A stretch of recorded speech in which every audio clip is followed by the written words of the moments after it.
të ishte gazetaria si duhet, do ta kishte shpërfaq gjithë trendin si ka qenë. Pra Kosova ka qenë e fundit kur ne kemi marrë qeverisjen dhe tash kemi ngritur, pra kemi ngritje më lart në atë tabelë rankingi.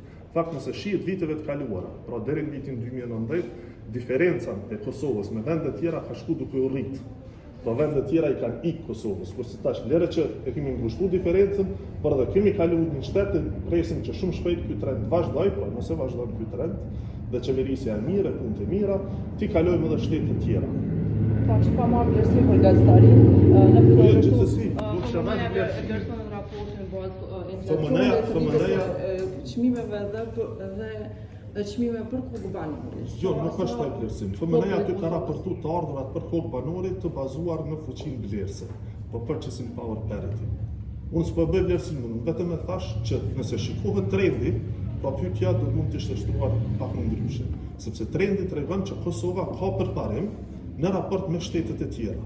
Pra kemi qenë në vendin e fundit gjatë qeverisive të kaluara, tash po kemi kaluar për shembull Moldavin dhe presim t'i kalojmë edhe shtete të tjera nëse vazhdojmë këtë trend.